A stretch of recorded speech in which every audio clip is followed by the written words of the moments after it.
Hey everyone, welcome to The Seven Eighths, a podcast to share stories on failures and rejections. There may not be any fairy tale endings in this podcast.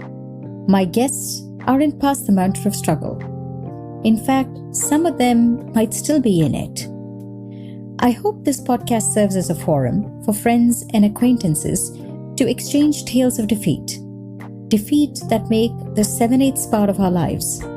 You know, like the part of the iceberg that you can see. By sharing these stories, I hope we can all normalize failures and hence win over that fear of defeat.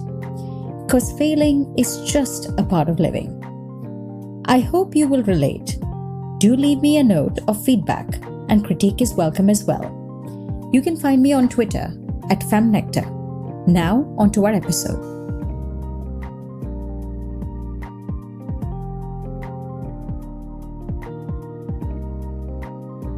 Welcome to episode 22 of The 7/8ths. In this episode, I chat with Bracken P. Darrell about his journey through highs and lows of life. Bracken P. Darrell is the president and CEO of Logitech.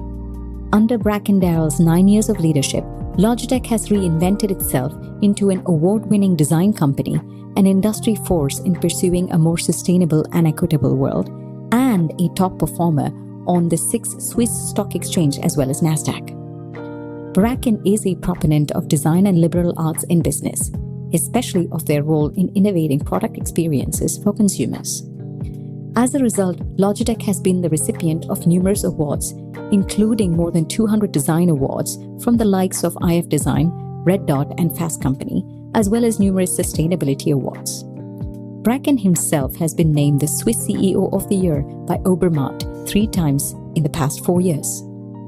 Bracken brings to Logitech nearly 30 years of experience in product, people, and brand management through design. He has worked around the world on iconic brands like Old Spice, Gillette, and Braun, for which he was the president. He has spent time at P&G, Arthur Andersen, PepsiCo, GE, and Whirlpool. In this episode, Bracken shares his journey through life, his approach to failures and successes, and talks pearls of wisdom on navigating through the ups and downs. It is time for us to just pull up a chair, sit down, and listen in.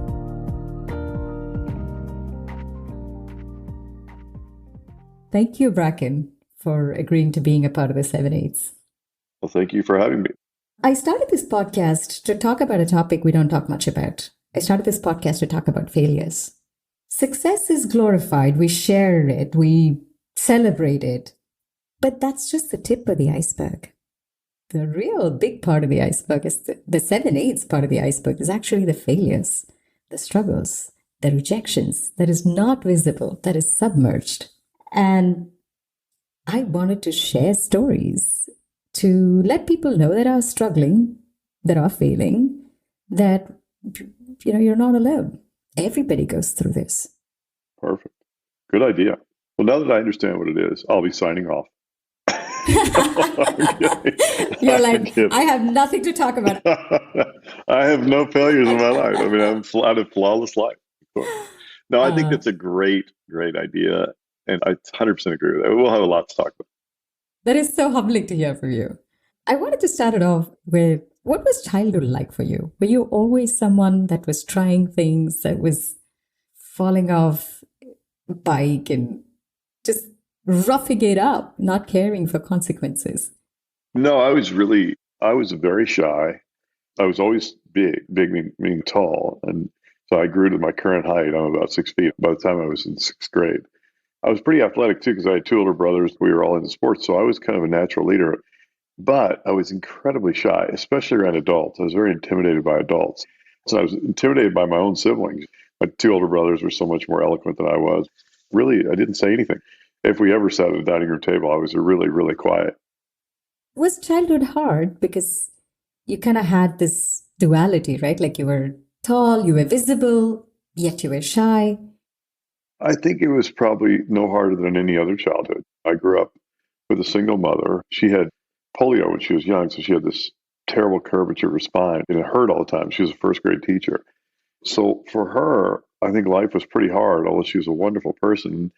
And as a result, I always felt very independent in everything that I did. And then later, I felt like she was kind of dependent on me for talking and stuff, almost like a therapist. So I wouldn't say it was hard. I would say I was always determined and pretty hardworking, not necessarily hardworking at school all the time, but just a hardworking person. So when I realized that leadership was going to be about connecting with people, I really started to work on myself to be more friendly and smile more and say hi to everybody. And I conquered most of that, but I still didn't say a word, even to the point when I went to business school. Many years later, I sat in there. I mean, I literally practically, I'm lucky I didn't flunk out my first semester because 50% of your grade was class participation. And I was just not saying anything. But I got over all that. I made my way through it. And I realized there was actually an extrovert within. You know, I'm super extroverted. With that kind of a childhood and youth, is there a failure that you remember that sort of left a mark in you? No, I wouldn't say there's a single thing that left a mark. I mean, my dad left on Christmas Eve, and I was 9 or 10 years old. I'm sure that left a mark, but even that, I think it hit my siblings much harder than it did me. I've always been very practical. It's like, okay, now what do we do? So let's talk about what happened post business school. Yeah. Well, maybe if you really want to cover my failures, you skipped a few that might be worth talking about. I was like, one of these people, like, just terribly disorganized person when it came to the papers required for your classes. So if you ever looked at my locker in high school, it was just a disaster. And then luckily I finally got locker mates and had to be a little better. I could never find, and if I could, they were all wadded up and, kind of impossible to read because my handwriting was and is still so bad. So I was always fighting my own disheveled reality and somehow making it. And I did that all the way through college. And then ironically, in the most ironic career move in anybody's life, this incredibly messy, can't write clearly, just horribly disorganized person who did very well in school, weirdly enough, that person became a public accountant, which should send a shudder through anybody listening who has a public accountant because you don't know what they're hiding. So I became this person who had to, be near perfect in documentation and all that stuff. So that was a battle, but I overcame it and I did really well and I was successful there. Anyway, then I did go back to business school. I had this semester in business school where I was so stressed that I think I ended up having to wear a neck brace because I was literally studying until 2 a.m. Oh my in God. fear that I wouldn't know anything. Probably 10 hours a day, and then I'd go into class and couldn't remember a single word. It was the classic fear of failure thing. And anyway, when I got out of business school, I had some great experiences, but I had this big turnaround in Old Spice, which was just this crazy success that happened in my second year and third and fourth year at Procter & Gamble, where we turned around the Old Spice brand, and it was my baby, so I got all the credit for it, which is always lovely. I didn't deserve it all, but I really did lead the change. My bosses had left, and a new one came in, and he and his boss really supported me, Susan Arnold. So anyway, I had this incredible success behind me, and then I moved right on to a bigger problem, which is what happens a lot of time at work. If you conquer one problem, they give you a bigger one. And I went into the problem of trying to launch the biggest thing that had ever been launched on the oldest brand in Procter & Gamble, which is Ivory. And so Ivory Moisture Care was a brand. And I came in and it was like just a few weeks away from launching it. I looked at all the stuff and I thought, well, this product doesn't look like it's good enough. And I talked with people all the way up the flagpole. And everybody told me, no, it's good enough. So we went forward, we launched, and we lost $33 million in the first 2 weeks. Oh my God. It was our month, it was a total disaster. It was a great lesson because I learned you got to think for yourself. You can't ever. I take full ownership for that. It was nobody's fault but mine. And the buck stopped with me. Can I take you back just one step back? Sure. When you became a public accountant, the reality was you had to be organized. Yeah. But your perception of yourself, and probably even the reality around you, was that you weren't. Correct. How did you bridge that gap? Didn't you struggle? To me, that's a parallel of people recognizing, hey, you have this potential. I'm going to give you this opportunity. But you know that you may not be able to meet that reality, right? And you struggle with this gap that's staring at you. A lot of times it just freezes you. How did you close the gap there? It's impossible to know what the truth is. I'm just going to tell you what story I have in my head about it. What I believe happened was I did think I could conquer and still think I can do anything. And I was very determined. It's on a path to this bigger vision that I have for my life and the impact I want to have in the world. So I'm going to do it. I was never intimidated by it enough to say, oh my gosh, I'm just absolutely terrified. I've always been an optimist, a really practical optimist. So then fast forward, you were able to bridge the gap there. So that was a success. And then followed by a string of successes at P&G. Then you come to a brand which was supposed to launch and be a success, and yet you ended up losing 33 million. Yeah. How did you get over that failure? Okay, I have this magical thing, and this is a great lesson for everybody. And I learned it with my mom, but I'm not sure she ever learned it. After she'd gone through the divorce, she had 4 or 5 car wrecks in 1 year, and she was a mess. Gosh. And she was second guessing herself on everything. And she would come home at night after school, and we'd be there together, and she'd say, I wonder if I shouldn't have said this to so-and-so, and blah, blah. And I was like her therapist, and I didn't know I was. Mm-hmm. And I remember at one point saying to her, look, Mom, here's what you do. You take a stick. You imagine you're standing on a beach. I'd never even been to the ocean at that point. You're standing on the beach. You've got a stick in your hand. You drag that stick right behind your heels. And everything behind that stick is just to learn from. It doesn't matter. It doesn't matter what the outcome was. It's 100% to learn from. Your whole life is what's in front of that stick. So stop worrying about what you said. Just figure out what you can learn from it and move on. And that's kind of where I've been ever since. And maybe she knew she was teaching me that. And it was an incredibly clever education tactic that I was teaching it to her. But for whatever reason, I got it. And I mean, I've lived my whole life that way. And I'm not a person with much regret. I'm very much focused on learning. And so my latest view of this, which is also important to this conversation, is that the word failure should just be taken out of our vocabulary. It doesn't belong.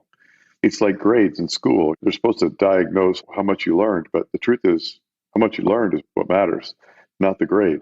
So you just need to drop the word failure and just things work and things don't work. Things have outcomes all the time. Learn what you can from it and move on. You know, I would say failure is a really bad idea to use as a concept, and so is success. Yeah. You just want to keep improving your life, and success is also in its own way filled with problems. And that's probably the other eighth podcast that you got to create after this one.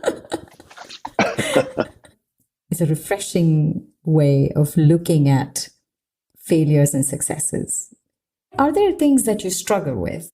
Oh, yeah, always. There's always something. I'm totally intuitive. I'm one of the most intuitive people you'll ever meet. And I don't mean that to sound like a good thing. People are kind of wired for viewing things through intuition, and there are people who are not. And I'm one of those who's like wired on the far end of the spectrum.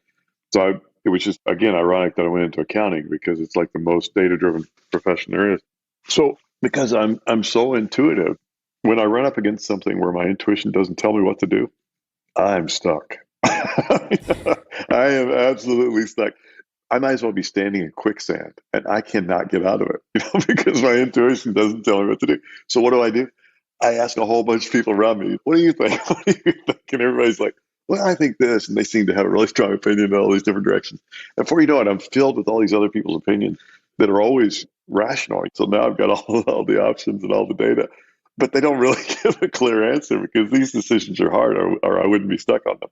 So I end up in this spot where I have to build conviction and escape all the other people's ideas. So this has been a technique I've used throughout my life. And so in the end, I get a lot of conviction.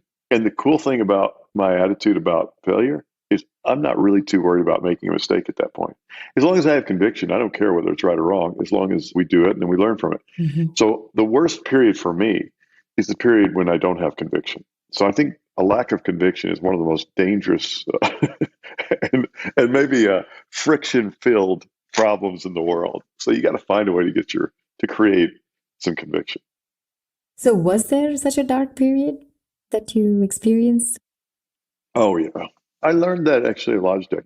I can't talk about the specific thing because it involves some things I can't talk about. But I had this big thing and I thought it was the right thing to do. I had weak intuition about it, but I didn't have strong conviction about it. And so it ended up, after a lot of work and a lot of pain and suffering and excitement and everything else, enthusiasm, it ended up not happening. And I looked back on that because I'm always learning from these things. Again, I don't use the word failure, so I just don't see anything as a failure. If you don't risk manage something, you walk and you do something dangerous and it doesn't work, you kill yourself. But aside from things that are really can kill your career or kill your business or I don't even use the word failure. So that didn't work. And at the time I was thinking, why didn't that work? And I thought, you know why it didn't work? It's because I didn't have enough conviction. And so when I realized that, I thought, what is conviction? Conviction is it's a level of strength of your opinion about something, of course. And it's a very, very powerful thing for you. It's also usually, in most people, it's unidirectional. I mean, you have conviction about an answer, not a conviction about both answers. So it makes the choice clear.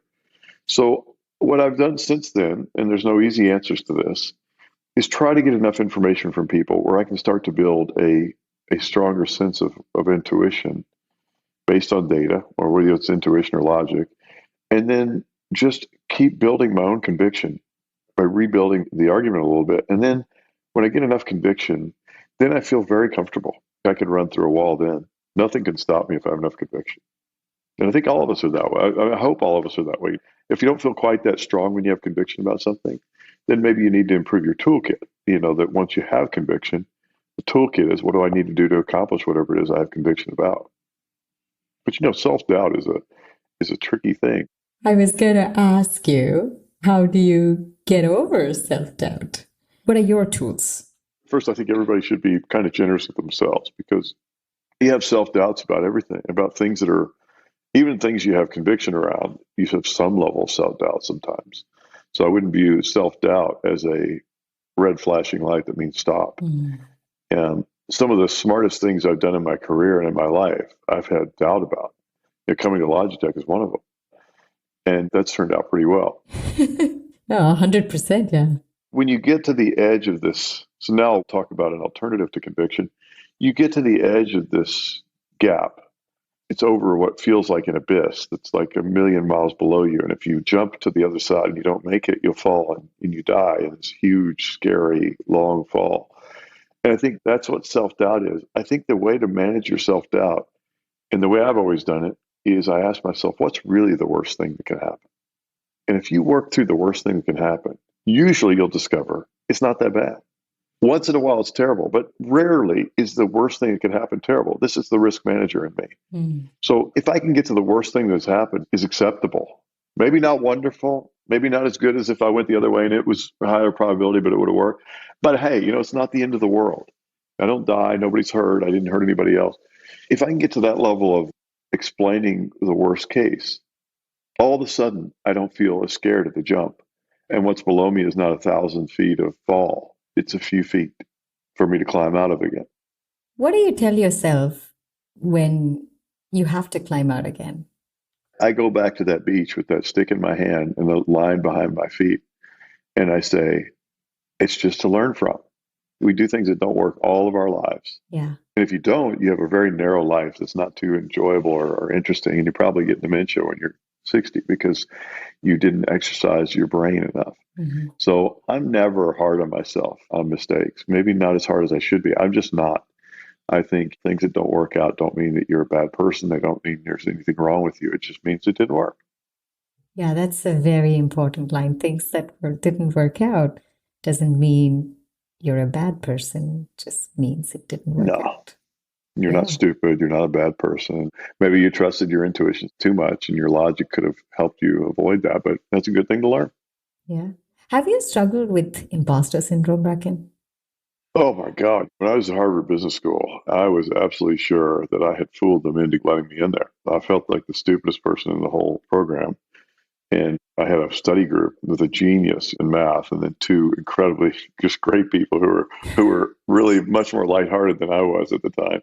And so I just felt like such a loser. I thought, man, I cannot believe I got in here, but felt like the end of the world. To go back to my gap, oh my God. I was falling and there's no way out because I was going to flunk out of the school and then my whole career goals would be over.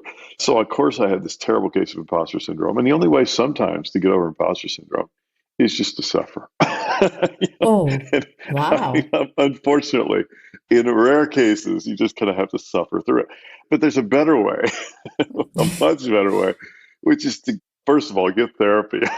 If I'd gotten therapy, I'm sure my life would have been better at the time. But if you don't have therapy as an alternative for some reason, I don't know why you wouldn't, then go sit down with the people who care about you and talk about it with them. and say, hey, I'm really suffering. What's wrong? And they're going to go, you knucklehead, start talking.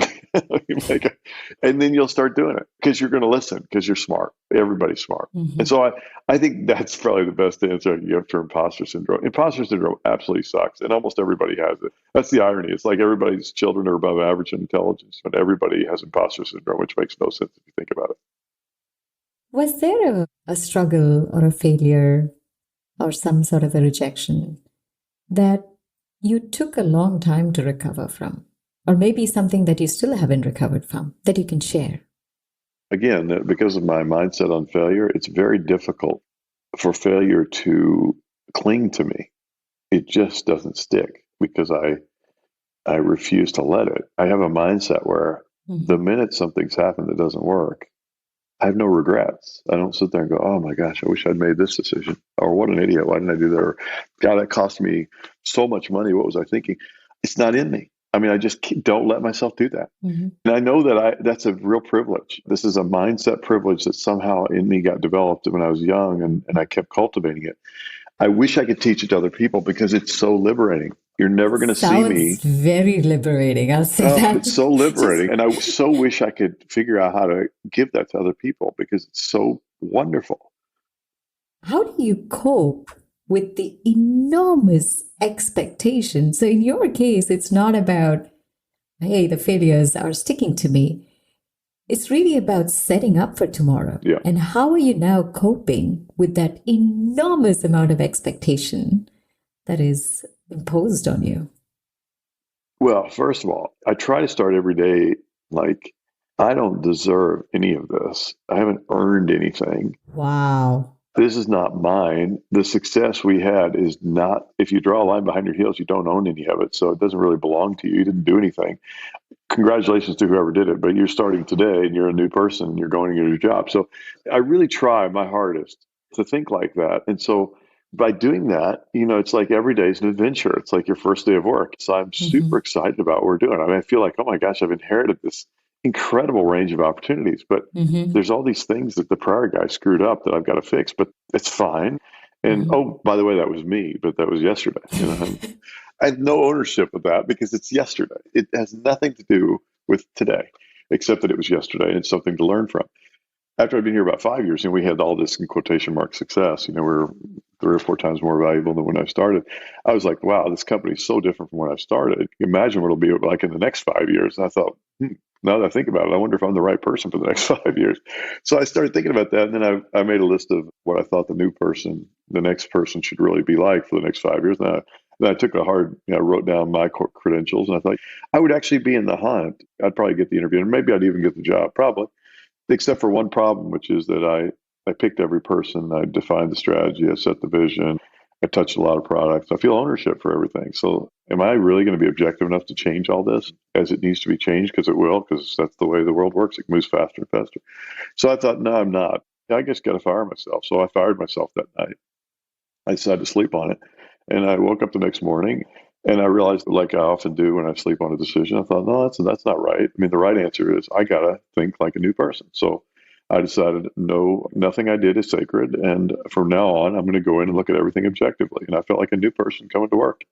And for the next couple of months, I made some really big changes in people and other things and strategies. And then I shared that with my leadership team a few months later. I'd already shared it with my CFO, who loved it, and my head of people and culture. And then I shared it with my leadership team, and I told them the same thing. I explained what I did, and I said, now this weekend, I want you to go fire yourselves. And when you wake up the next morning, you decide if you want to come back in and do it and start over again. And if you don't, that's okay. We'll make sure you have a package when you go out, and you'll get a great job somewhere else. And by the way, you'll get a lot of credit for all the amazing things you just did, but you'll be gone. You'll leave here. Or if you decide to sign up, then come in new. And I said, if you don't fire yourself this weekend, I will, and I won't rehire you. Wow. You just decide. Who runs the gaming business? Same thing. They're changing it again. Now, I'm not saying you need to change everything all the time, but if you think, you know what, I think I might need to change it, then you shouldn't be held back by, oh my gosh, yeah, but things are working. Well, yeah, they worked. They're not working. They worked. It's like that line behind your heels. Beautiful. Yes, they worked. They may be working, but they worked in the past tense. Wow. This is such a refreshing take. Can I just say that? It's such a refreshing, invigorating take on failures, Bracken. I am super pumped. Well, the good thing about my view of failures is you no longer have them. so it's like everybody's just like this episode on your failures because you don't have failures. You just have things that didn't work that you can learn from. So they're like, everyone's a gift. So why are we so worried about it? It's all about your mindset. Yeah, for sure. Well, thank you. Some of the interesting things that I learned in our conversation is you mentioned that we should actually do away with the word failures, similar to successes. You look at failures as really an opportunity meant to diagnose. Yeah, it's really just a learning experience. Yeah, just to learn. I really loved the visual of being at the beach and just having a stick and drawing a line behind you, and that's it. That line doesn't belong to you. So don't get too attached whether the line is a success line or the line is a failure line. Really separate. That's one of the other things that I learned through our conversation. Yeah. You talked about separating the success or the failure from yourself and really starting every day as a new person. Of course, you took it to a little bit of an extreme where you're like, hey, fire yourself and see. That's a little bit extreme for some of us. That's extreme. But to be able to do that, no wonder you're fascinating, Bracken. No wonder you have the story that you do have. So thank you so much for being on the 7/8ths. Well, thank you. I'm available for the 1/8 where we can talk about why success is a disaster. You should avoid it at all costs. And I really mean that. I think this concept that success, as a prelude to that one, success is something we all seek. But when we get it, we lose the thing that got us there, which is our sense of objectivity and willingness to take risk and willingness to change things. And so success would be avoided at least as much as failure because it's another mindset and it blocks you from taking chances and experimenting and doing things that don't work. Wow. Even at sign off, you were like dropping pearls of wisdom for all of us. But no, I truly appreciate the time. Thank you very much. It was really fun and good luck with this 7/8ths podcast.